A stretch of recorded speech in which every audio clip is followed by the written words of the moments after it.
à ce talk pour en savoir davantage sur le thème l'IA pour la finance en Afrique, stratégie et réussite. C'est un thème très d'actualité, qui est également novateur, qui, ma foi, soulève pas mal de questionnements dans l'écosystème sur le continent, étant donné que l'IA est en train de chambouler un tout petit peu tous les domaines professionnels dans lesquels nous évoluons, et la finance sur le continent n'en est pas exempte. Voilà. Donc, bienvenue à toutes et à tous. Ce talk durera environ 1 heure maximum. Nous allons échanger avec notre invité. Nous allons aborder plusieurs sujets qui tournent autour de notre thème central, et par la suite, nous allons vous passer la parole afin que vous puissiez participer également, apporter à la fois des éléments complémentaires, ou alors poser des questions sur des éléments ou des zones d'ombre qui subsisteraient à la fin de cet échange. Voilà. J'espère que tout le monde est bien calé et que vous m'entendez très bien. Nous allons rentrer très bientôt dans le vif du sujet. Alors, Armand Thierry, si je puis me permettre, hein, j'espère que tout va bien de votre côté, vous m'entendez très bien, votre micro il fonctionne parfaitement. Nous allons commencer assez rapidement parce que là il est 20h03 à Paris, 19h03 à Abidjan et 21h03 à Kigali. Je vais commencer après cette petite introduction par vous passer la parole afin que on puisse parler du premier élément qui concerne le contexte et les défis. Alors la première question que je m'en vais vous poser, cher invité, est de savoir si vous pouvez nous donner un aperçu de la situation actuelle de l'utilisation de l'intelligence artificielle dans le secteur financier sur notre continent. Alors je vais essayer parce que les données sont pas très publiques, on va dire. Ce genre de statistiques sont très disponibles en Amérique, en Europe, mais très peu en Afrique, malheureusement. Mais à vue de nez ou à dire d'experts, on est dans une sous-utilisation qui découle d'une peur primaire de se faire remplacer par la machine si on venait à l'entraîner. Donc, on retrouve l'IA dans certains cabinets de comptabilité, on retrouve l'IA dans certaines banques, mais de façon très timide, compte tenu de la réglementation bancaire qui encadre en termes de confidentialité les échanges des informations des usagers. Donc je dirais, en termes d'utilisation, nous sommes à un taux très faible comparé à ce que ça pourrait être et surtout comparé à ce que ça devrait être. Très bien. Alors, je vais rebondir. Hein. Vous avez abordé le sujet brièvement des défis auxquels sont confrontées nos institutions sur le continent. Est-ce qu'on peut s'appesantir là-dessus en vous demandant justement quels sont ces principaux défis de manière plus concrète, et comment est-ce que l'intelligence artificielle peut-elle les aider à les surmonter? Très bien, écoute, merci pour cette belle question. Le premier des défis consiste en un petit mot de 4 lettres, c'est la peur. Nos institutions ont peur que les informations qu'elles fourniraient à la machine viendraient à fuiter, viendraient à être disponibles à tous les autres utilisateurs de la machine. Donc il s'agisse d'intelligence artificielle dite générative comme ChatGPT, ou encore Microsoft Copilot, ou BART, ou plein d'autres intelligences artificielles qui existaient, mais qui se perfectionnent à une vitesse impressionnante. L'idée, c'est de se dire, si je pose une question à l'IA, une question qui comprend des informations personnelles ou des informations de mon client, est-ce que cette IA ne va pas les réutiliser dans sa réponse aux questions que pourraient lui poser d'autres usagers? Je pense que c'est là un des premiers défis auxquels les utilisateurs professionnels en Afrique en général sont confrontés, et pas que. Et au-delà de cet aspect qui est, je dirais, de nature psychologique, On a également le manque de formation. Bien qu'une intelligence artificielle comme ChatGPT ait été très popularisée, il suffit de poser une question pour avoir une réponse. Il y a des façons de poser la question pour en obtenir le meilleur. Donc il y a ce qui s'appelle le prompt engineering. Donc prompt, donc c'est la capacité de formuler des questions très précises, très orientées pour avoir un rendu maximum. Donc je résume en 2 points. Le premier, c'est la peur de fuite d'informations, de bris de confidentialité. Et la deuxième, c'est le manque de formation en termes de comment parler à la machine. Très bien. Alors, vous avez parlé de prompts. À votre avis, quels sont les prompts auxquels vous avez souvent eu à faire face? C'est-à-dire que les prompts qui reviennent de plus en plus dans votre domaine. Est-ce que vous pouvez nous dire quelques-uns? Oui, il n'y a pas de problème. Donc, écoutez, j'ai évolué dans le domaine de la comptabilité pendant les 14 dernières années. Et si cet outil existait lorsque j'ai commencé ma carrière, je pense que je serais beaucoup plus loin aujourd'hui en termes de, que ce soit work-life balance ou encore l'efficience de tous les processus dont je suis responsable. Lorsqu'on regarde par exemple un cabinet comptable, un cabinet d'expertise en comptabilité, une mission commence par une lettre de mission et se termine par l'émission de rapport et le paiement de la facture de solde. Toutes ces étapes sont automatisables par la machine. Comment? Je vous donne un exemple de prompt comme ça à main levée. Si vous voulez faire une lettre de mission dans ChatGPT, vous lui dites contexte, 2 points. Je suis un cabinet comptable de taille, vous lui dites petit, moyen ou grand, pays, vous mettez Côte d'Ivoire, Sénégal, Tchad ou peu importe. Ensuite, vous lui dites voici un modèle que tu pourrais utiliser. Et vous lui glissez le modèle. Dans ChatGPT 4 Turbo, on peut ajouter des fichiers Word, Excel, PowerPoint, PDF. Et d'autres formats qui sont un peu moins populaires. Donc vous lui donnez un modèle et vous lui dites voici la liste de mes clients. Vous lui donnez 10 clients. Voici la liste des honoraires. Vous mettez les honoraires dans le même ordre que les clients. Ensuite, vous cliquez sur générer. Et il va vous générer 10 lettres de mission dans un fichier, dans 10 fichiers Word différents, avec les honoraires qu'il faut, avec les mentions légales, etc., etc. Vous me direz, mais ça c'est facile, c'est du publipostage. Oui et non. Là où ça devient intéressant, c'est si vous lui fournissez un modèle de facture et vous lui dites, en fonction des conditions de paiement que je t'ai fournies, merci de générer la facture d'acompte, la deuxième facture d'acompte et la facture de solde. Fait en sorte que 15 jours séparent les différentes factures. Ensuite, prépare-moi un échéancier de recouvrement. Développe-moi un plan de travail, un plan d'audit que je vais pouvoir partager à mes collaborateurs. Élabore-moi des slides de présentation que je vais pouvoir présenter aux clients, des questionnaires que je vais pouvoir administrer, etc., etc. En gros, vous coachez une IA comme vous coacherez un junior, mais un junior surdoué, qui a pour lui l'intelligence de Google et de Microsoft et de Facebook et j'en passe. Donc c'est de ça qu'il s'agit. Parler à la machine, c'est comme coacher un junior. Il n'y a pas de termes compliqués, il n'y a pas de formule magique, c'est juste y aller progressivement, donner des éléments de contexte, être clair sur le livrable à obtenir, et si on peut même aller jusqu'à lui donner le cheminement de pensée à adopter, le résultat ne sera que plus précis.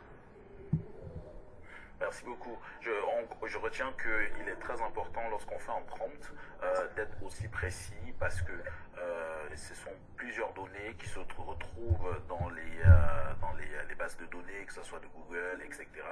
Et plus on est précis, mieux on a des réponses. C'est bien cela? C'est exact, exact. Excellent, excellent. Parlons maintenant des opportunités et bénéfices des intelligences artificielles. Quelles sont justement ces opportunités-là dans le domaine financier sur le continent africain aujourd'hui? Alors, merci pour cette belle question. Les opportunités sont nombreuses. La première que je vois, c'est ce qu'on appelle un leapfrog, donc un saut de grenouille. On passe de là où on est, c'est-à-dire relativement en retard en matière de vulgarisation des outils tels que des outils de trading par exemple, donc d'achat et de vente d'actions, des outils de formation, de vulgarisation de la finance, on peut passer de là directement au stade où sont les économies les plus développées, les plus en avance. Donc c'est un disrupteur, c'est un outil qui équilibre véritablement là où on en est. Pour être plus précis, on peut dire par exemple que dans une banque, le plus important, c'est, je crois, d'acquérir des clients, de les fidéliser, de leur faire des prêts et de générer des intérêts qui grossissent le bilan, enfin, d'abord le compte de résultat, ensuite le bilan de la banque, qu'elle redistribue ensuite à ses actionnaires. Mais pour ce faire, elle peut soit recourir aux techniques classiques, c'est-à-dire vous venez prendre un prêt parce que vous voulez construire une maison et on domicilie votre salaire. Le problème, c'est que les salaires domiciliés à la banque ne dorment pas forcément à leur domicile. Il suffit tout simplement au début du mois de retirer tout le solde pour le mettre sur un autre compte ou l'utiliser en espèces et vous voilà en train de contourner les processus de la banque pour avoir des liquidités disponibles. Si la banque se servait d'une IA générative personnalisée pour mieux connaître les habitudes de consommation ou de transaction de ses clients, pour leur proposer un chatbot, donc un outil qui répond à leurs questions de façon humaine et instantanée, elle deviendrait automatiquement un partenaire privilégié, aussi bien pour les individus que les entreprises. Au lieu de conserver de l'argent chez soi, en espèces, sous différentes formes, le fait de le garder à la banque en se disant je peux y avoir accès à mon argent, mais également à quelqu'un qui me conseille, à quelqu'un qui m'aide, qui m'accompagne, ça peut se faire mieux aujourd'hui qu'hier avec une IA générative, qui analyse et qui parle en fonction de ce qu'elle sait sur vous. Donc on parlerait ici de personnalisation des services à un niveau très très très élevé. On titrerait la banque généraliste à la banque prête à conseiller, au lieu de prête à porter. Voilà. Un exemple dans le domaine. On peut en aborder d'autres si vous le souhaitez, mais les exemples sont légion. Oui, mais bien sûr, ça serait bien de nous donner un autre exemple afin que les auditeurs et les personnes qui suivent puissent justement se projeter davantage. Absolument. Écoutez, si je vous donne un autre exemple, une agence de voyage. Mais peu importe l'exemple que je vous donnerai du moins, ça se terminera toujours de la même façon. C'est mettre l'humain au centre du processus. Pour l'instant, les meilleurs employés ou ceux qui sont le mieux rémunérés sont les plus techniques, c'est-à-dire ceux qui maîtrisent les mathématiques, les sciences dures, la médecine, etc. Toutes ces choses-là, qui sont par définition basées sur la mémoire et la capacité de calcul et sa vitesse et son exactitude, sont mieux faites par les hommes que par les machines. Donc au fil du temps, ce qu'on va constater, c'est que ceux qui font une alliance avec la machine et non qui se font remplacer par la machine produisent de façon plus efficiente dans la rapidité, dans l'exactitude et dans la personnalisation. Vous pouvez acheter une canette de coca dans un distributeur. Facile. Mais vous ne demanderez jamais à un distributeur de coca de vous opérer de l'appendicite parce que vous n'avez pas confiance. Ce qui fait en sorte que l'homme ne sera pas remplacé par la machine, c'est le problème de la confiance. Ce qui fait que la machine est le meilleur ami de l'homme, c'est pour la productivité. Donc l'exemple que je vous donne à présent sur les agences de voyage. Imaginez que vous alliez chez Air Afrique. Je sais que ça n'existe plus, mais pour ne pas citer de marque, je veux dire Air Afrique. Vous rentrez, vous scannez votre passeport dans une borne à l'entrée et la borne scanne dans le fichier mondial où est-ce que vous êtes allé au cours des 10 dernières années. Sur cette base-là, lorsque vous arrivez au comptoir de la dame, ou si vous voulez tout faire électronique, vous pouvez le faire, on vous suggère des destinations que vous pourriez aimer, compte tenu du nombre de fois que vous êtes allé aux Philippines ou aux Caraïbes, ou dans les Caraïbes, etc. Une fois que ça s'est fait, en fonction de votre situation de si vous achetez les billets cash ou à crédit, on peut vous proposer des options de financement. Ces options de financement-là, on les analyse, on fait un échéancier, mais le tout de façon personnalisée. Donc, on évolue du prêt à, je dirais, du prêt à prêter au prêt à conseiller. Donc, que ce soit les spécialistes de la finance, les spécialistes du conseil, la comptabilité ou même du marketing, c'est un outil formidable qui remplace les emplois, certes les moins qualifiés, mais qui démultiplie l'effort humain. C'est comme l'effet de levier. Archimède disait, donnez-moi un levier et je pourrais déplacer le monde. C'est exactement ce que l'IA fait. C'est une batterie de collaborateurs, mais super outillés, disponible 24 heures sur 24 et d'une précision chirurgicale. Voilà.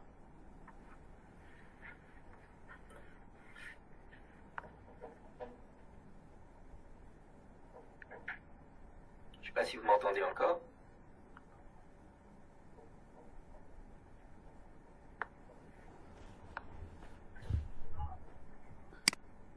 Cyril?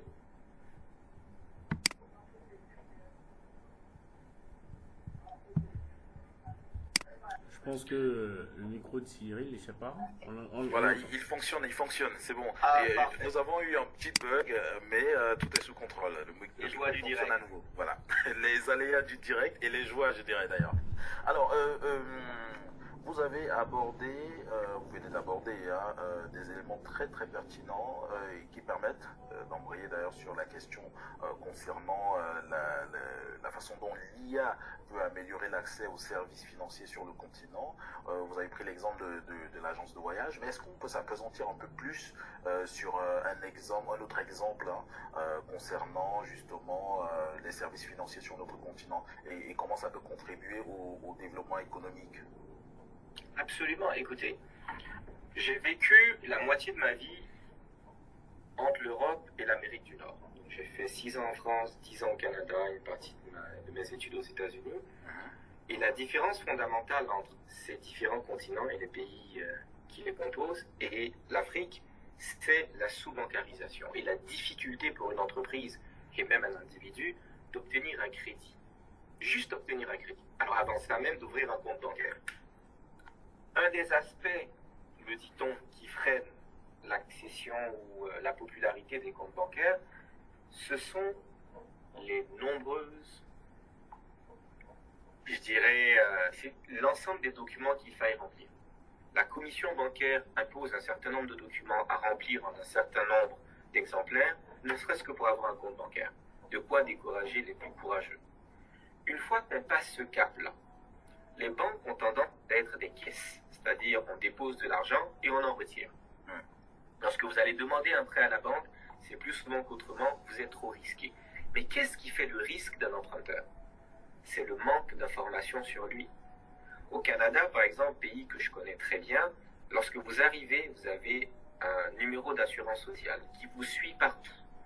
Que ce soit pour ouvrir votre compte bancaire, pour louer un appartement, pour travailler, même pour aller chez le médecin. Votre NAS, numéro d'assurance sociale, vous suit partout. Avec ce NAS vient un suivi de vos activités personnelles, professionnelles et financières. Ainsi, au bout d'un certain temps, vous avez ce qui s'appelle une cote de crédit. La cote de crédit, c'est quelque chose qui pourrait être institutionnalisé et démocratisé en Afrique grâce à l'intelligence artificielle. Les pays développés ont des banques de données incroyables qu'elles collectent parce qu'à chaque fois que vous allez payer quelque chose dans un supermarché, vous utilisez votre carte de crédit. Et ils vérifient, est-ce qu'au bout de 30 jours, vous payez votre solde en entier ou est-ce qu'il y a des arriérés? Bref, ils analysent vos habitudes en matière de consommation de crédit. En Côte d'Ivoire, le pays dans lequel je me trouve en ce moment, et en Afrique en général, pour avoir visité pas mal de pays depuis que je suis rentré en 2014, on est dans cette... je dirais, attention, en Afrique de l'Est c'est différent, en Afrique du Sud aussi, mais en Afrique de l'Ouest en général, on a ce problème de données. Si j'emprunte 20 millions à l'NCA, n'allez pas prendre cet exemple et l'appliquer, à l'NCA, et que je ne rembourse pas, la Société Générale ne saura jamais, parce que les banques ne se parlent pas entre elles. On pourrait monter très très rapidement un système centralisé qui serait exactement comme celui du Canada. Au lieu d'employer 1000 personnes pour traquer les opérations des uns et des autres, faire des rapports de crédit, des analyses de crédit, on aurait une IA générative qu'on entraînerait au moyen de ce qu'on appelle le machine learning, l'apprentissage machine, et l'apprentissage profond, le deep learning, pour faire en sorte qu'à elle seule, elle fasse le travail de 1000 personnes. Une fois qu'on aura cet historique de crédit, on pourra mieux satisfaire une clientèle en demande de prêt. On saura distinguer ceux qui remboursent de ceux qui empruntent pour courir avec. Et ça, vous voyez, le Canada a mis 50 ans à le développer. On pourrait le faire en une année. On pourrait le faire en une année. Voilà un exemple de comment est-ce que l'IA peut faciliter, je dirais, l'accès aux finances privées, publiques et professionnelles en Afrique. C'est extraordinaire de savoir qu'on pourrait faire ça en une année. Ça ouvre des possibilités infinies. Exact. Ok. Alors, je tiens à rappeler aux auditeurs qui nous rejoignent seulement maintenant que nous sommes actuellement en train d'échanger dans le Cap Audio Live numéro 2 sur le thème l'IA pour la finance en Afrique, stratégie de réussite. Je suis en compagnie de notre très cher Armand Thierry Messou, qui est un professionnel émérite dans le domaine de la finance et de la gestion de projets. Et nous partageons quelques éléments concernant le thème central. Et je m'en vais actuellement parler de la stratégie de mise en œuvre. C'est-à-dire qu'on a vu au début le contexte et les défis, ensuite les opportunités et les bénéfices. Et là, tout de suite, nous allons embrayer sur les stratégies de mise en œuvre.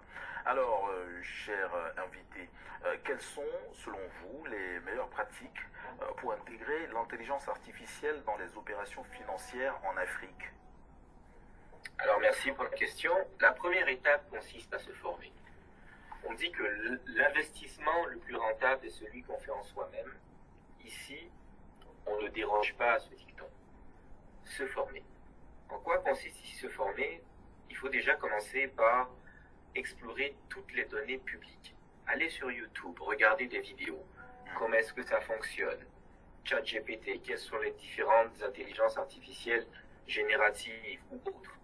Aujourd'hui, on génère du texte, on génère du son, on génère de l'image, on génère des vidéos, on génère des tableaux, on génère toutes sortes de données avec l'IA générative.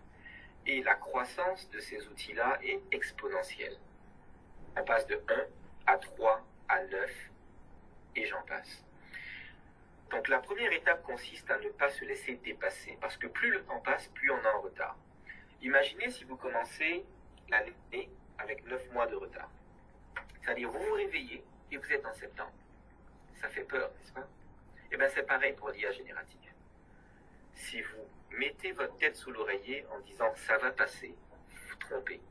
C'est exactement comme Internet au début des années 90. C'est exactement comme les réseaux sociaux au début des années 2000, si on compte les tout premiers réseaux sociaux. Donc c'est de ça. Une fois que vous vous informez, qui est la première couche, vous avez l'information, vous savez de quoi ça parle, vous en avez moins peur.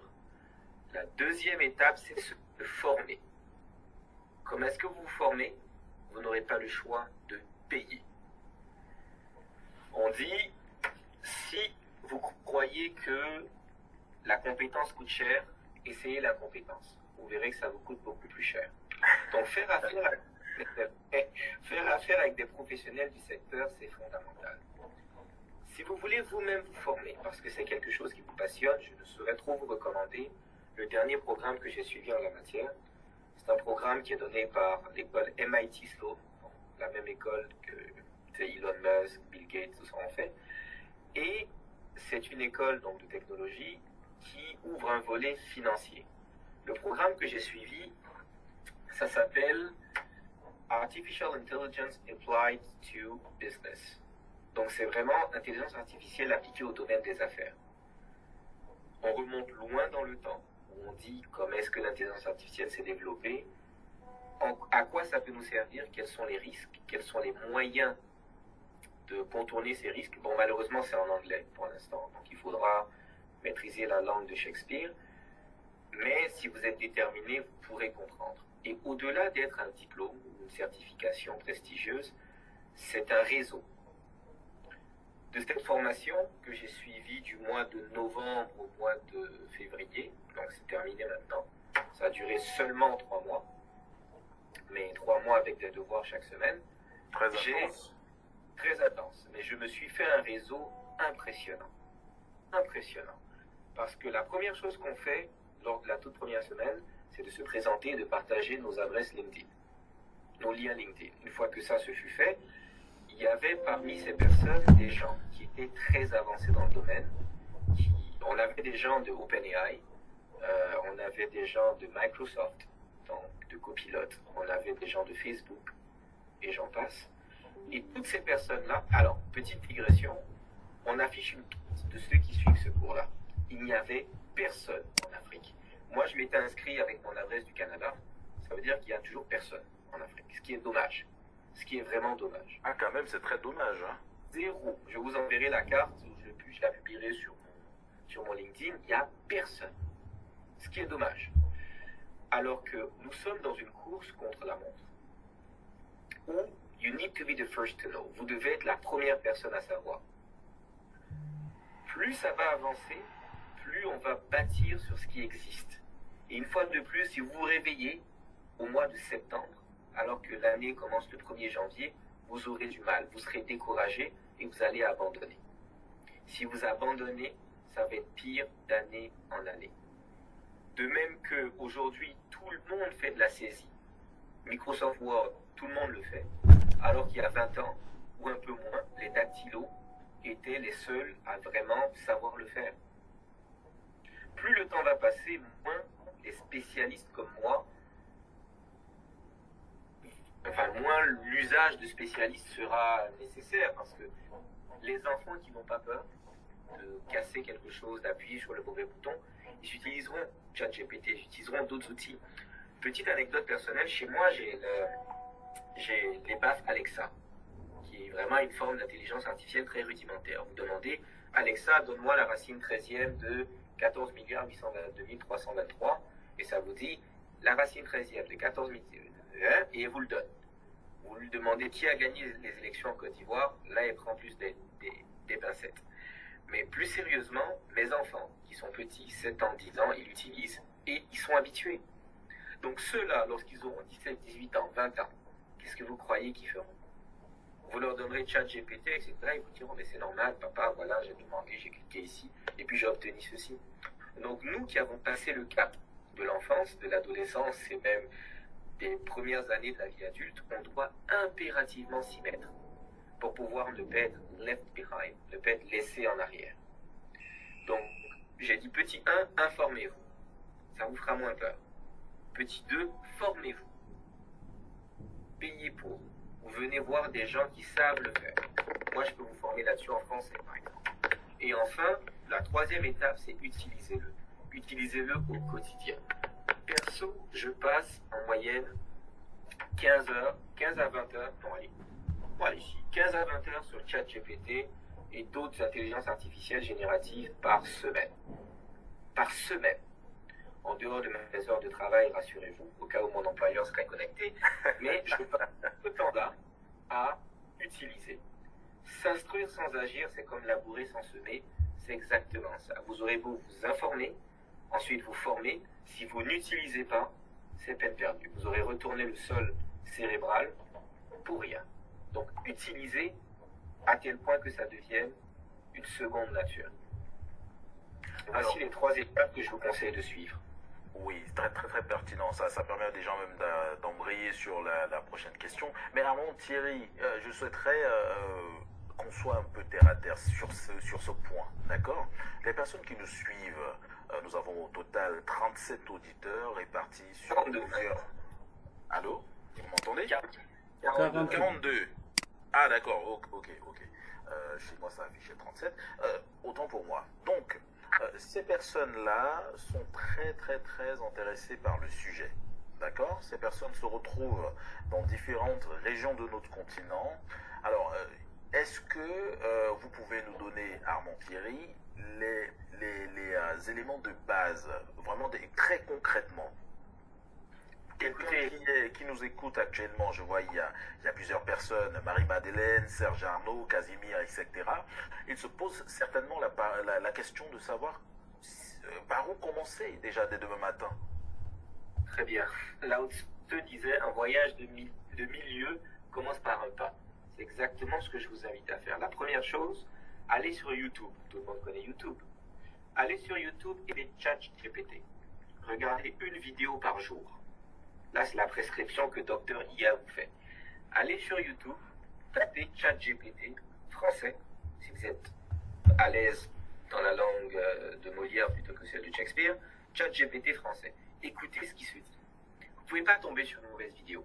Tout le monde en parle et tout le monde dira au moins l'essentiel. Commencez par des vidéos courtes. L'appétit vient en mangeant. Une fois que vous en saurez un peu plus, allez-y, vous tapez chat, donc C-H-A-T, .openai, donc OPENAI.com. Vous allez arriver sur ChatGPT, c'est gratuit. La version 3.5, elle est gratuite. Essayez-vous, posez-lui des questions simples. Quelle est la capitale d'un pays? Écris-moi un CV si je veux postuler dans une banque à titre de CFO. Demandez-lui au fur et à mesure de faire des choses. Et vous verrez que, progressivement, vous allez demander des choses de plus en plus compliquées, vous allez vous habituer à faire des choses de plus en plus compliquées. Pour apprendre à marcher, il faut se lever. Pour un enfant, il faut se lever. Il faut mettre un pied devant l'autre, tomber, s'accrocher à des objets, se relever et recommencer jusqu'à ce que vous marchiez. Le problème chez l'adulte, c'est que lorsqu'il tombe, il se dit « Ah non, c'est trop dur, je ne vais pas y arriver ». Mais imaginez si les enfants faisaient ça. Si votre enfant apprenait à marcher et il tombait, et vous lui dites « Non, non, non, non, non, c'est bon, arrête, tu vas te faire mal ». Les 3/4 de l'humanité seraient en train de ramper.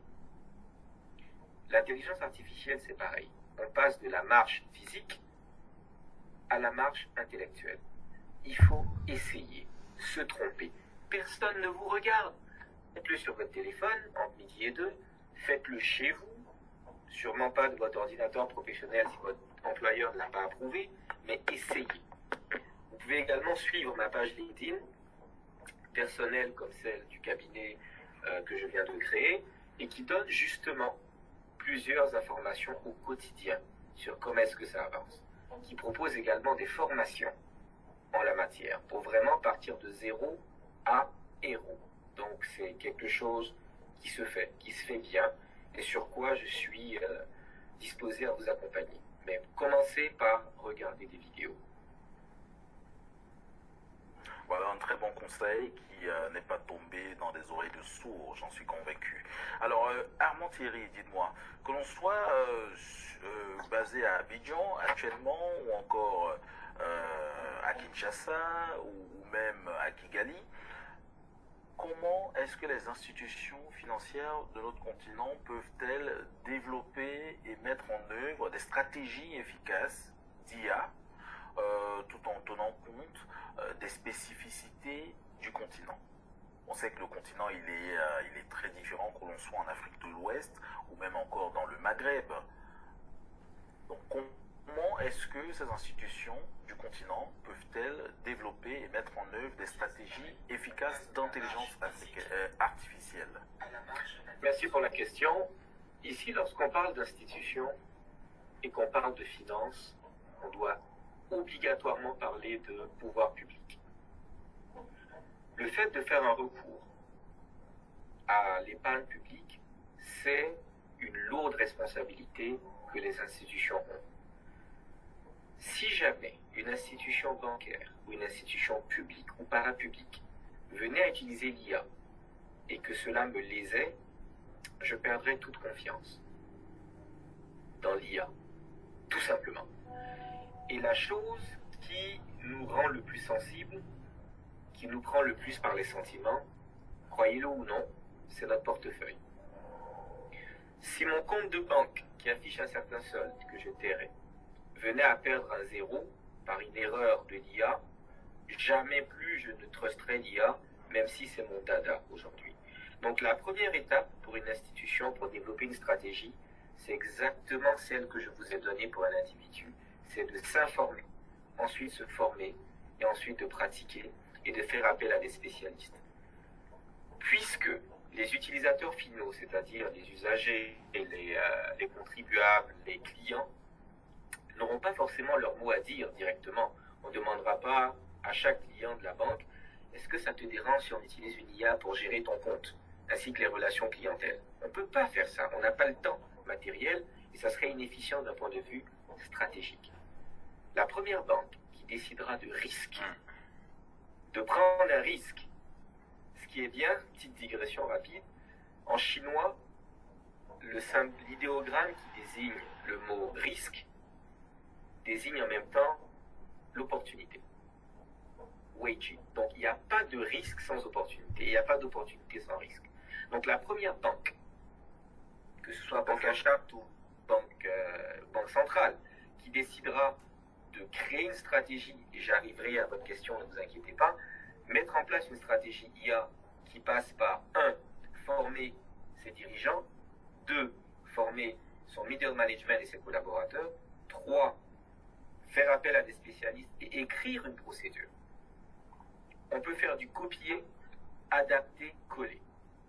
Au Canada, l'IA sert les banques, les finances publiques. En France aussi, dans une certaine mesure. On pourrait se rapprocher de nos homologues pour voir comment est-ce qu'ils ont fait.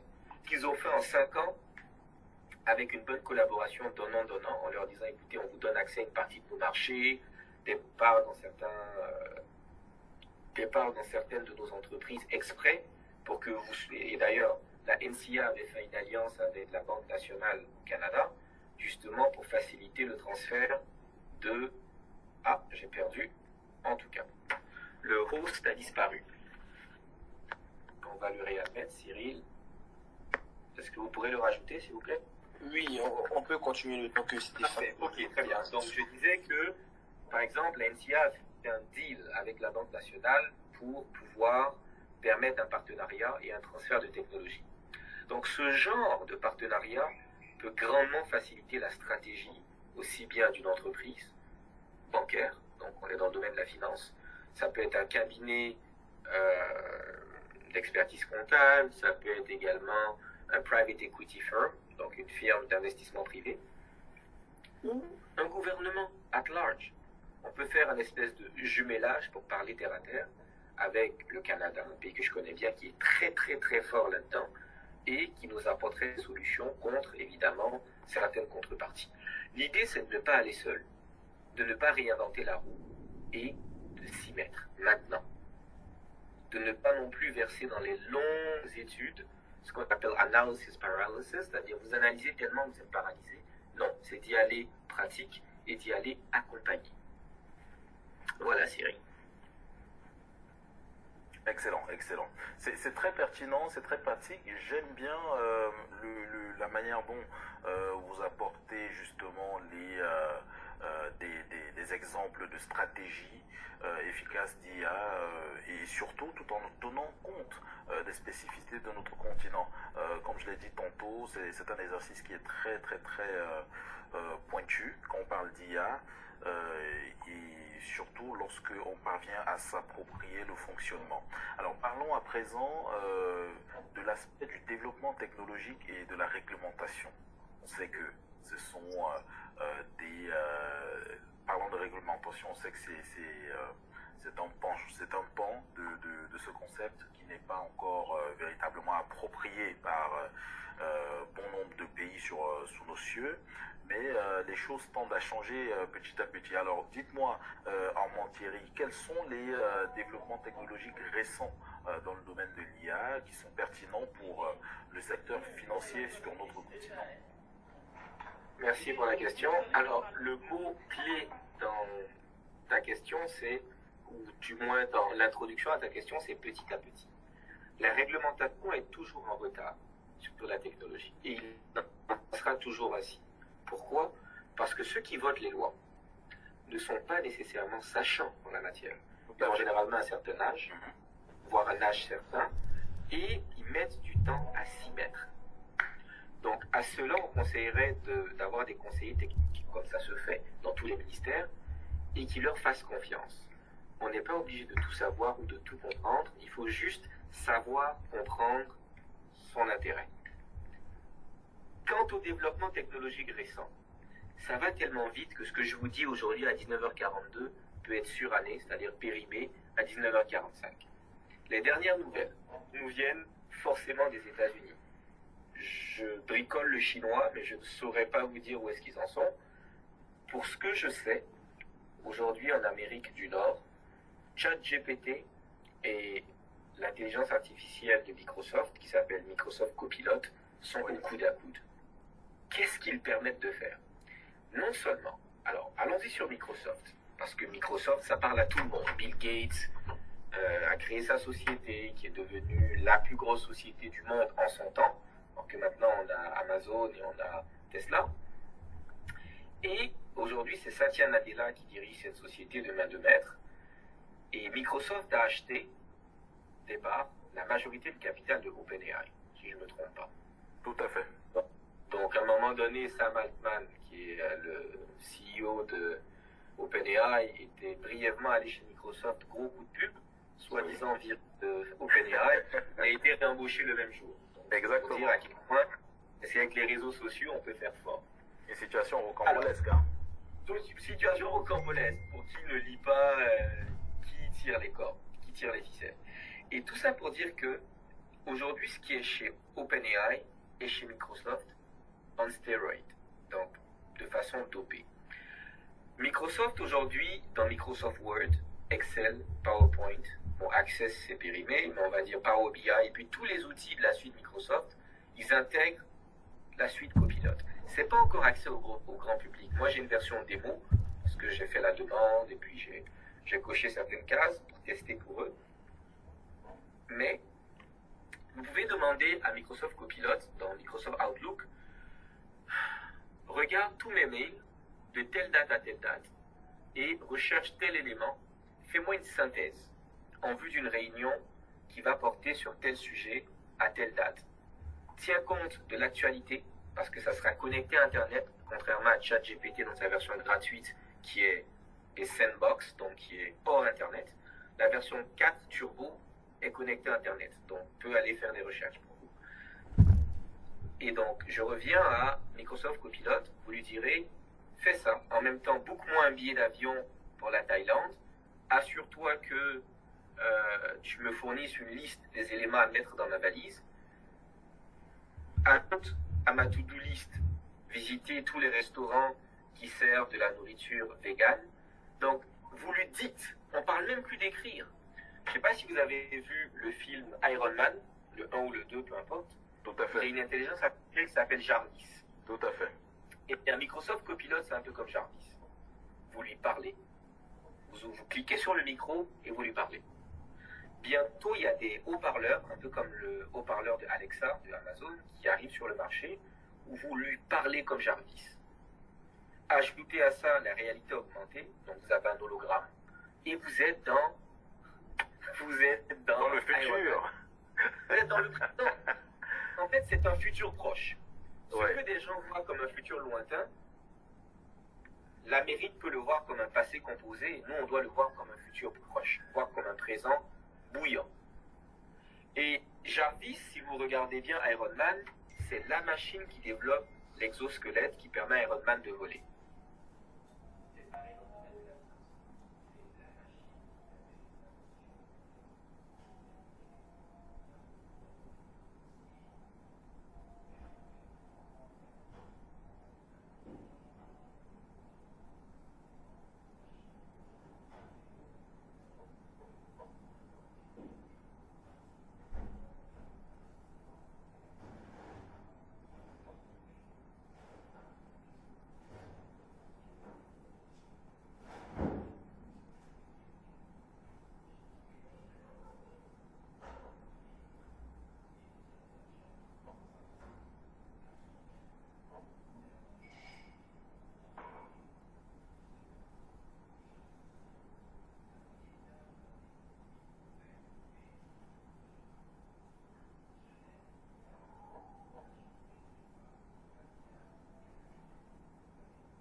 sociaux. En Côte d'Ivoire, il y a une campagne de sensibilisation. Vous voyez sur les affiches, sur le pont, la police nationale envoie un satellite dans l'espace.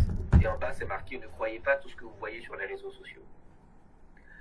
Avec l'IA, malheureusement, et ça c'est un mauvais côté que je suis obligé de signaler, il deviendra de plus en plus difficile de détecter les fausses opinions, les faux profils sur LinkedIn, sur Facebook, sur WhatsApp, sur Instagram, sur X et j'en passe. Parce que l'IA mime de plus en plus les comportements humains, ce qu'on appelle le biomimétisme. Ça imite notre façon de fonctionner. Et petite digression, le principe ici de l'IA, c'est basé sur le fonctionnement de nos neurones. Les neurones, il y a les axones, etc. Je vous passe le cours de biologie, mais il y a des connexions synaptiques, donc entre les différentes parties de notre cerveau qui permettent de véhiculer l'information. C'est exactement ce que l'IA fait, mais à une échelle mondiale. Ça dit, je suis le cerveau mondial qui connaît tout sur tout. Et là où ça devient terrifiant, c'est que lorsque vous allez sur un site internet et on vous dit, est-ce que vous voulez accepter les cookies? Ce n'est pas des cookies à main. Ce sont des balises qui permettent de suivre qu'est-ce que vous faites sur votre ordinateur. Tout à fait. Tous ces outils-là, toutes ces informations-là, ces big data, sont vendus, je dis bien vendus, aux grands groupes pour entraîner l'intelligence artificielle. On dit, si quelque chose est gratuit, c'est que c'est vous le produit. Facebook est gratuit, c'est vous le produit. Voyez-vous? Et il y a un autre aspect que vous négligez peut-être, ce qu'on appelle les CAPTCHA. C-A-P-T-C-H. Qu'est-ce qu'un CAPTCHA? C'est une espèce d'image où on vous dit, prouvez-nous que vous êtes un humain. Vous devez taper un certain chiffre que vous avez peine à voir, ou vous devez indiquer où est-ce qu'il y a des vélos, où est-ce qu'il y a des bouches d'incendie, etc. On vous le fait pour accéder à la banque, quand on fait trop de recherches sur Google, etc. Eh bien ça, figurez-vous que le but, c'est pas vraiment de vous authentifier en tant qu'humain, c'est d'entraîner la machine. Donc nous sommes tous ici contributeurs, formateurs d'intelligence artificielle. Le sachant, c'est comme ça. C'est comme ça. Donc je conclus en restant sur ta question en disant que les nouvelles sont tellement rapides qu'il me faudrait 8 heures non-stop pour en parler. Donc informez-vous, ensuite formez-vous, ensuite utilisez et n'hésitez pas à me contacter si le besoin s'en fait sentir pour aller plus loin. Alors, Armand Thierry, très rapidement, hein, on a parlé tout à l'heure de la réglementation en Afrique, qui ne suit pas toujours, qui est un peu en retard, malheureusement. Alors, comment est-ce que cette même réglementation, pour ceux qui l'appliquent déjà, peut-elle soutenir ou entraver l'adoption de l'IA dans la finance, finalement? En quelques mots, hein. Oui, bien sûr. Alors, soutenir, c'est plus difficile. Parce que pour soutenir, il faut endorse. Donc, il faut dire, oui, je suis d'accord. Les pouvoirs publics, sachant que l'IA n'est pas sur nos serveurs, nous n'avons pas la main là-dessus. Entraver, beaucoup plus. Le but d'un régulateur, c'est de réguler et d'être le plus prudent possible. Donc, la Banque centrale, que je ne nomme pas, parce qu'il ne faut pas citer ses contemporains, pourrait dire j'interdis aux banques d'utiliser l'IA tant que ce n'est pas certain. Autant dire ad vitam aeternam. Ça ne sera jamais certain. Une arme à feu peut vous tuer comme vous protéger. Eh bien, c'est pareil pour l'IA. L'IA peut aider un pirate informatique à rentrer chez vous et peut vous aider à vous protéger des pirates informatiques.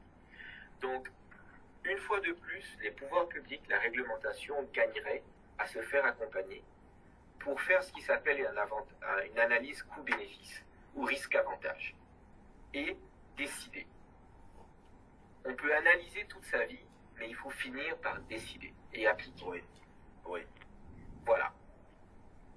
Très bien. Les personnes qui nous écoutent attentivement depuis près d'une heure se posent certainement la question de savoir quel est l'impact potentiel de ces intelligences artificielles dont on parle depuis sur l'emploi et l'inclusion financière en Afrique.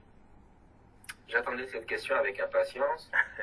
Lavoisier disait, et oui, Lavoisier disait, rien ne se crée ni ne se perd, tout se transforme. C'est pareil. Les dactylos d'il y a 20 ans n'ont pas disparu et sont devenus aujourd'hui assistantes administratives, agents de voyage, agents d'accueil. Donc qu'est-ce qui va se passer? Les emplois ne vont pas disparaître. Jamais. Parce que les humains ne vont pas disparaître. Les emplois vont se transformer. Ils vont se transformer en quoi? En autre chose. Comment faire pour ne pas disparaître avec les emplois qui seront transformés? Il faut se former. La seule certitude en ce monde, c'est que rien n'est certain et que tout avance, tout change, tout s'améliore, tout se complexifie. La formation continue n'est pas un choix, c'est une stratégie gagnante. Et l'emploi va un peu souffrir pour ceux qui sont rigides, comme des séquoias. Mais si vous savez plier comme des roseaux, vous pourrez vous en sortir. Et même, je dirais, ça va améliorer ou ça va réduire du moins la pénibilité de l'emploi. Dans le domaine de l'expertise comptable, dans lequel je suis depuis quelques années, quelques décennies même, enfin plus d'une décennie du moins, tout ce qu'on fait est très répétitif. Il y a du nouveau, mais il y a de la répétition. Imaginez que tout ce qui est répétitif puisse être automatisé pour que vous puissiez vous concentrer uniquement sur ce qui est passionnant, ce qui est excitant. Vous rapprocher de votre client, discuter de ses problématiques et surtout le conseiller de façon précise et individuelle. Vous laisserez les réconciliations, les analyses de bilan, monter des comptes, faire des échantillons, vous laisserez tout ça à la machine pour vous concentrer sur les relations humaines. Ça fait plus de restaurants avec son client, plus de café et moins de nuits blanches. Donc j'y vois personnellement une amélioration des conditions de travail. De même que la mécanisation de l'industrie automobile a réduit la pénibilité du travail, l'automatisation de l'industrie noétique, donc c'est-à-dire tout ce qui a trait à la pensée, va réduire la pénibilité. Donc il faut suivre. Voilà mon point là-dessus. Excellent, excellent. Et tout à l'heure, vous avez mentionné dans vos propos que comment je veux dire, l'intelligence artificielle concernant l'emploi, c'est pas une fatalité.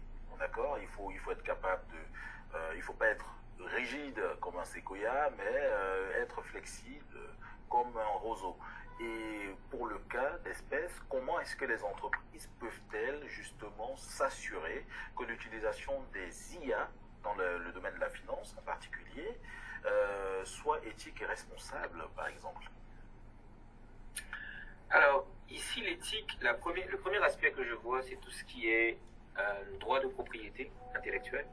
Parce que l'IA va chercher toute la connaissance qui est sur Internet.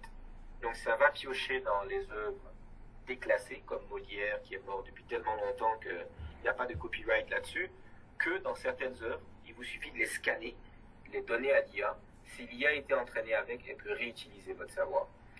Donc, les mêmes problématiques qui se posaient aux hommes se posent aujourd'hui à la machine. Elles n'ont pas pu être résolues avec l'homme. On n'a jamais pu être certain à 100% que quelqu'un qui écrivait un livre n'en plagiait pas un autre. Ça sera encore plus difficile de s'assurer que une création faite par la machine n'utilise pas 80% du travail d'un créateur humain. Donc sur ça, permettez-moi de tirer le joker en disant je ne sais pas ou je n'en suis pas sûr. Au moins c'est honnête. Non mais écoutez, it is what it is. Je ne sais pas et peut-être que d'autres personnes plus, je dirais, plus introduites que moi le savent, mais l'utilisation de l'éthique est par définition humaine. Ouais. C'est humain. Ouais. L'éthique, c'est une question d'humanité. À la différence de la légalité, où il y a des lois. C'est blanc ou c'est noir, c'est bleu ou c'est vert. Mais en matière d'éthique, c'est tellement subjectif que bonne chance. Donc l'IA sera aussi éthique que ses utilisateurs. Absolument. Ah, ça c'est bien dit, c'est très bien dit par contre. Tout simplement. Oui. Alors, parlons à présent, ça chute vers la fin de cet échange. J'imagine qu'il y a pas mal de questions, ça bouillonne là dans les cerveaux des personnes qui nous écoutent. Le sujet il est pertinent, il est actuel. Vos interventions, chers invités, sont très très bonnes, pertinentes. Donc, nous allons parler d'exemples de réussite et de quelques études de cas dans un petit instant. Alors, il y a, on me fait savoir en off qu'il y a Eric qui demande la parole. Eric, est-ce qu'Eric est avec nous avant que je ne puisse parler de la dernière partie de cet échange? Oui, Cyril, je suis là. Excellent. Eric, tout va bien? Tout se passe bien jusqu'à présent, j'espère. Oui, jusque-là, tout va bien. Ça va. Ok. Alors, à toi le micro. Alors, bonsoir à tous. Et donc, vous nous suivez sur le Cap Audio Live relativement à l'intelligence artificielle dans le cadre des finances. Alors, je viens juste vous rappeler que ce Cap Audio numéro 2 se fait en prélude du Congrès africain des professionnels des finances et de la comptabilité qui se tiendra bien évidemment du 25 au 28 avril prochain à Île Maurice. Alors, vous aurez également M. Armand Thierry Messou qui sera présent avec nous pour partager de vive voix, sinon pour approfondir de vive voix toutes les questions liées à l'intelligence artificielle. Nous aurons également 3 autres intervenants de haut niveau qui vont bien sûr partager leur expérience avec lesquels vous aurez la possibilité d'échanger et également des professionnels venus d'ici et d'ailleurs que vous rencontreriez bien sûr. Je vous invite donc à vous inscrire en cliquant sur le lien qui se trouve sur la page CAP Africa, c'est-à-dire Congrès africain des professionnels, et immédiatement nous recevrons vos informations et nous ferons le suivi. Voilà, merci beaucoup. Merci beaucoup, cher Eric. Un Eric pouvant en cacher un autre. Je vais passer la parole à notre cher Eric Nguessan, qui nous écoute depuis la Côte d'Ivoire, il me semble, qui souhaiterait poser une question. Alors, Eric, est-il avec nous, Eric? Oui, je suis là. Débat très passionnant. Eric. Oui, salut, comment ça va? Tout va bien, merci. Bienvenue parmi nous. Merci beaucoup, merci. Débat très passionnant. J'aimerais avoir le numéro de Thierry, puisque c'est contact, parce que ça m'intéresse en fait de me faire former par vous. Écoutez, ça marche. Ajoutez-moi sur LinkedIn et puis on pourra se parler en inbox. Sans problème. Formidable. Merci beaucoup. S'il y a d'autres personnes qui voudraient suivre l'exemple d'Eric, ne soyez pas timide. Contactez Eric directement sur son LinkedIn et faites-vous former. C'est très important de prendre le train en marche, surtout qu'il va très vite ce train. Voilà. Alors, est-ce qu'il y a d'autres questions en attendant? Sinon, nous prenons la dernière partie de cet échange avant d'ouvrir pleinement la porte aux questions, que j'imagine nombreuses des auditeurs ce soir. Cher Armand, alors, est-ce que voilà, je disais tantôt que on parlait de la fin, hein, des exemples de réussite et des études de cas. Alors, dites-moi, pouvez-vous partager des exemples concrets?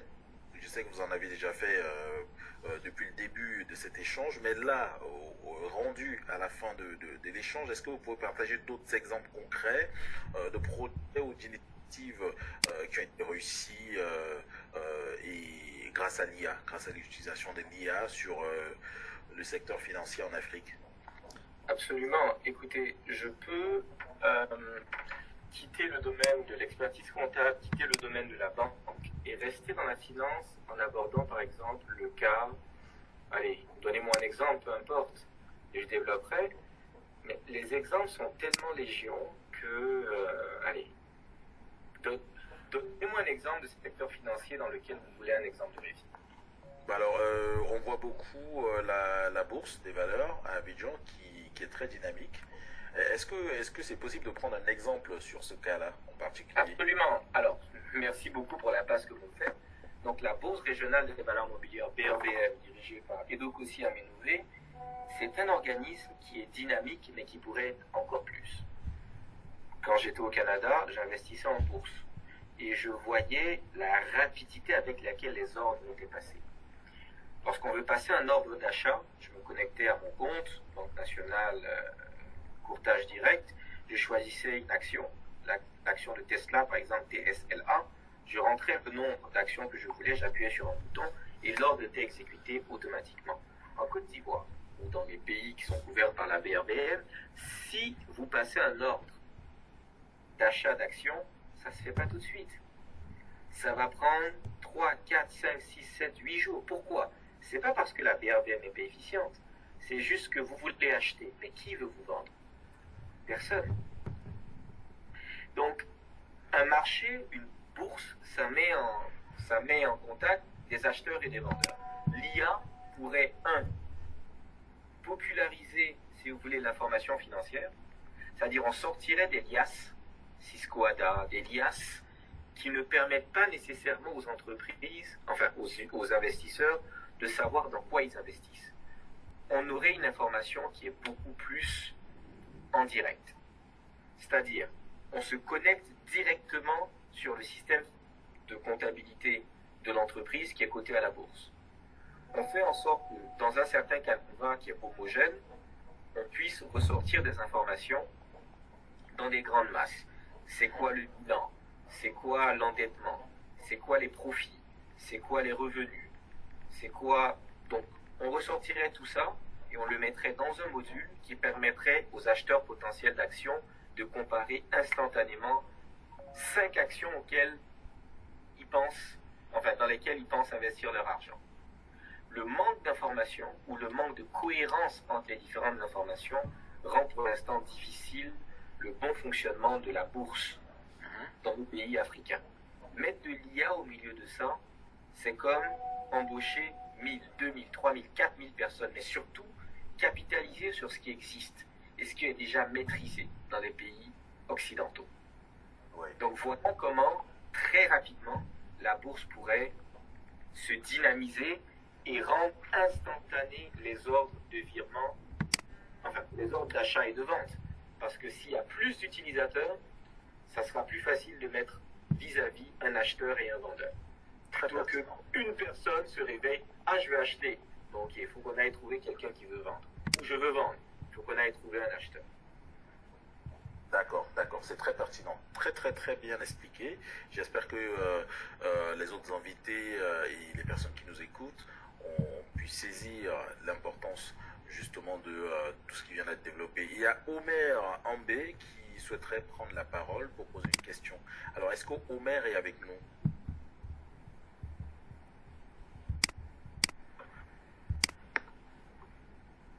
Omer? Faudrait lever la main, Omer. Alors, je rappelle à toutes les personnes qui souhaiteraient poser une question qu'il faut lever la main. Ainsi, on va vous rajouter. Si Omer n'est pas disponible. Omer est disponible, là, il a ouvert son micro. Finalement, très bien, à la bonne heure. Omer, es-tu là? Ok, bonsoir à tous. J'ai été ravi de suivre cette conférence avec vous. Merci à notre ami Thierry, avec la bonne ouverture sur l'IA. Ma question serait, comment on introduit l'IA ou quelle expérience ils nous partagent de l'IA dans le domaine des BTP? Alors, merci pour la question. Donc, dans le domaine des BTP, ici, la première étape, c'est de se faire accepter comme entreprise de travaux par, en Côte d'Ivoire, c'est l'AGEROUTE. Lorsque l'AGEROUTE ouvre un appel à concurrence, enfin un appel d'offres, que vous postulez, il y a un dossier technique, il y a un dossier financier auquel il y a un cahier de charges auquel vous devez répondre. Déjà, votre appel d'offres, l'IA vous le fait les doigts dans le nez. Une IA, ça répond à un appel d'offres en un claquement de doigts, pourvu que vous lui fournissiez les bonnes informations. Déjà, ça vous met en avance par rapport à vos concurrents. Deuxième point, le dosage, par exemple, du bitume. Il est très particulier. Je connais ce domaine parce que j'ai eu à faire des missions dans le secteur et un expert que je cite s'appelle Mena Messou, c'est pas mon parent, mais c'est une sommité dans le domaine, vous devez probablement le connaître. Il nous dit aujourd'hui le dosage du béton en fonction de la température, en fonction du climat, c'est quelque chose qui n'est pas bien fait. Et bien l'IA sait le faire. Après ça, il faut respecter les conditions du bailleur pour pouvoir faire en sorte que vos différentes décomptes soient validés, que vous soyez payés.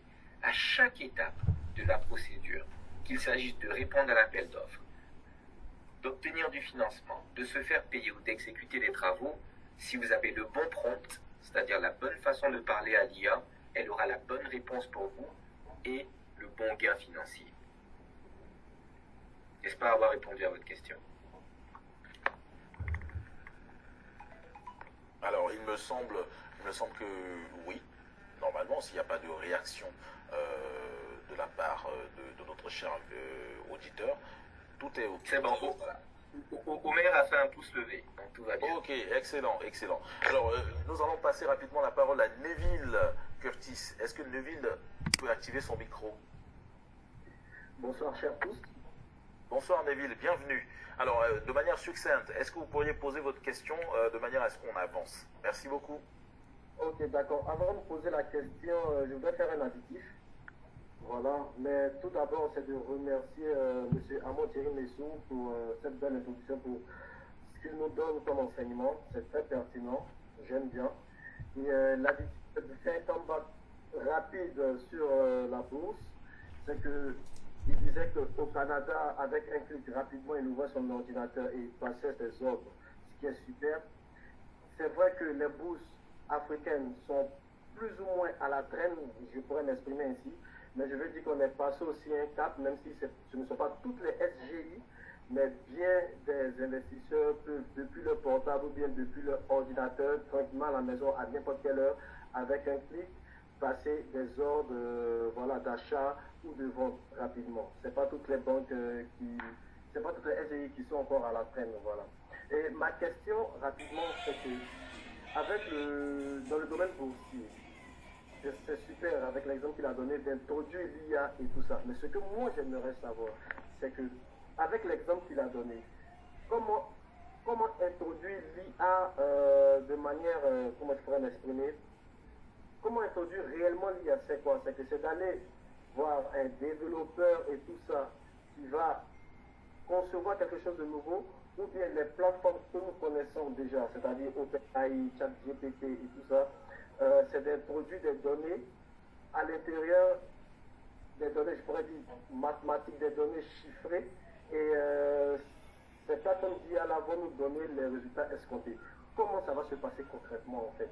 Parce que, je finis rapidement, c'est que très bientôt, vu que le domaine boursier est méconnu du public africain et singulièrement du public ivoirien, le pays dans lequel je suis, c'est que très bientôt, je vais faire sortir quelque chose pour développer les connaissances des personnes dans ce domaine-là.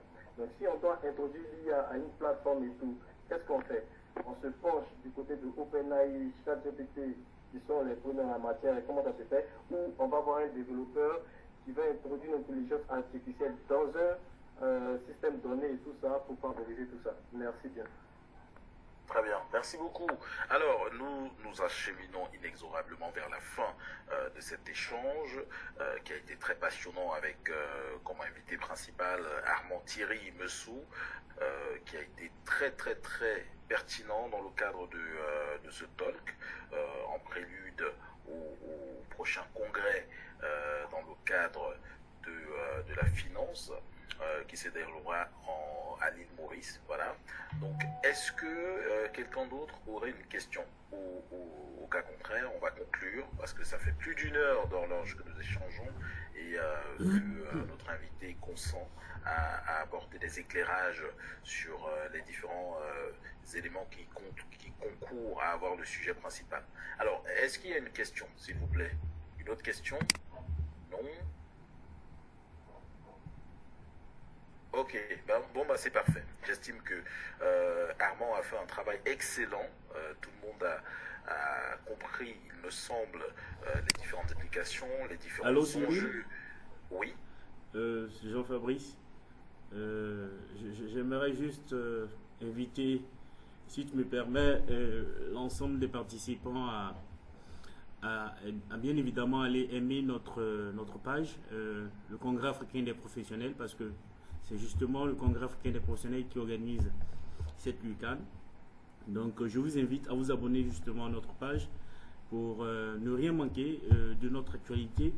Parce que, comme il a dit, CAP signifie Congrès africain des professionnels.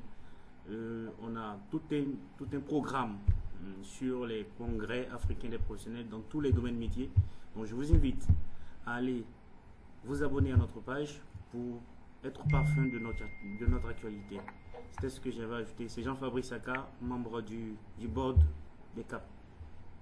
Merci beaucoup Jean-Fabrice. Je voudrais me rajouter d'ailleurs qu'en dehors, en plus de s'abonner, de liker, il faudrait s'inscrire pour les prochains caps, notamment celui qui touche à la finance qui aura lieu à l'île Maurice.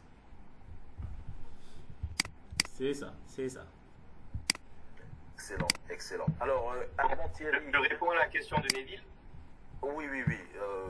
On pourrait aller assez rapidement. Oui, je vais très rapidement. Voilà, et ensuite on va avoir votre conclusion. Hein. Il n'y a pas de... Voilà.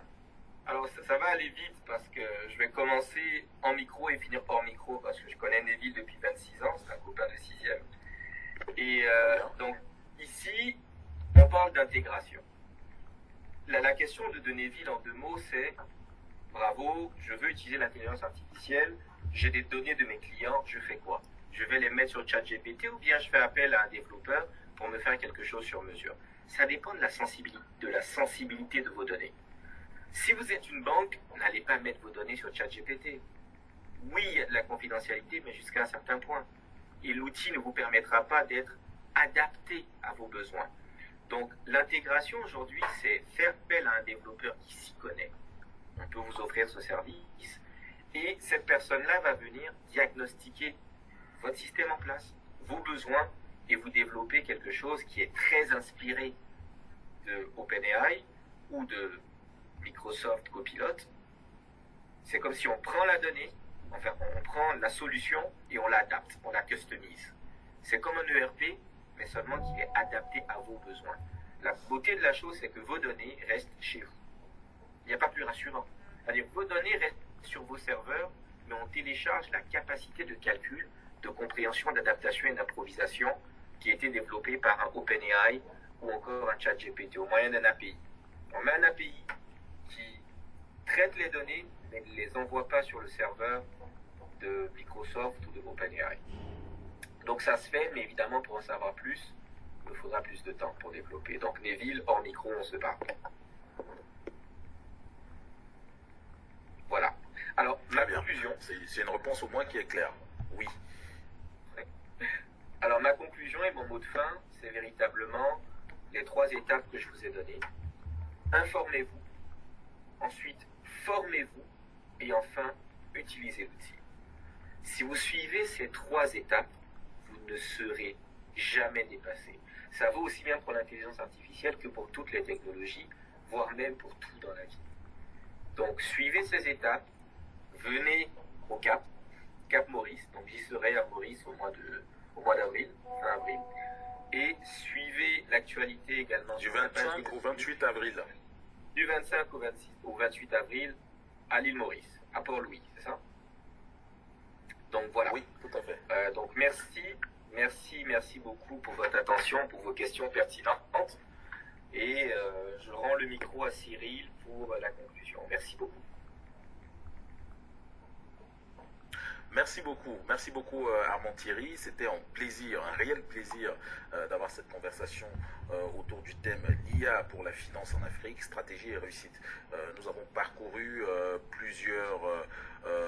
plusieurs exemples pertinents, instructifs. J'espère que l'ensemble des personnes qui ont pris le temps de nous écouter ce soir ont pu comprendre les tenants et les aboutissants de l'IA et surtout l'importance dans le domaine financier sur notre continent. N'hésitez pas à contacter Armand Thierry pour des formations afin d'approfondir votre connaissance ou même de vous initier, comme il l'a dit, à l'utilisation des intelligences artificielles les plus usuelles telles que BART ou encore ChatGPT. J'étais Cyril Djami pour modérer cet échange de Cap Audio. J'ai été ravi, c'était un honneur. Je vous donne rendez-vous très prochainement. La date n'est pas encore confirmée, mais restez connectés, regardez régulièrement les informations qui seront diffusées sur la page LinkedIn des CAP et vous aurez tout ce qu'il vous faut comme éléments pour pouvoir bien préparer les prochaines éditions. Voilà, donc je vous remercie. Merci également à Christian Nanou pour la confiance et je vous souhaite une bonne soirée. À très bientôt, au revoir. Merci, au revoir à tous. À très bientôt. À très bientôt.